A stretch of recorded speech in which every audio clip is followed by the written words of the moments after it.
ప్రస్తుతం మనం ఏ గోదావరికి సంబంధించిన వరద ప్రవాహంలోనూ లేము. కేవలం ఒక కాలువకు సంబంధించి భారీగా వస్తున్న ఒక వరద ప్రవాహానికి సంబంధించి ఒక ప్రాంతంలో ఉన్నాం.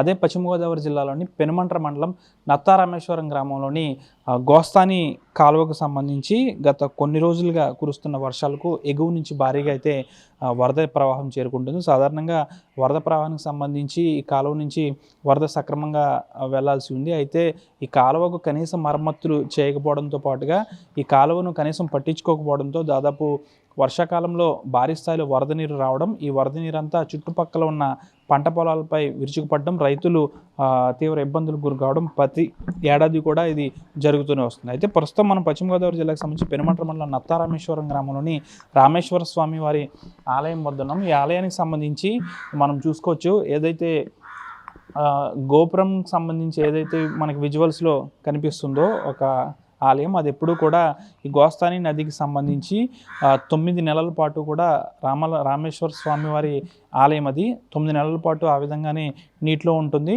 కేవలం ఒక వైశాఖ మాసంలో మాత్రమే నీటి నుంచి ఆలయం స్వామివారు అయితే దర్శనమిస్తారు. ఇదంతా ఒక విధంగా ఉన్నప్పటికీ ప్రస్తుతం ఈ గోస్తాని నదికి సంబంధించి భారీగా వరద నీరు అనేది రావడంతో ఈ పంట పొలాలతో పాటు ఈ ఆలయం సైతం ముంచెత్తుందని చెప్పాలి. పూర్తి స్థాయిలో స్వామివారు ఏదైతే రామేశ్వర స్వామివారి ఆలయం ఉందో ఎప్పుడు ఆలయం మునిగి ఉండే ఆలయం కాకుండా మరొక అంతరాలయం ఏదైతే ఉందో రామేశ్వర స్వామివారి ఆలయం, అది కూడా ప్రస్తుతం వరద నీటిలో ఆలయం అయితే చిక్కుకుందని చెప్పాలి. ప్రస్తుతానికైతే ఈ చుట్టుప్రక్కల గ్రామాలు ఏవైతే ఉన్నాయో మల్లిపూడి, జుత్తిగా,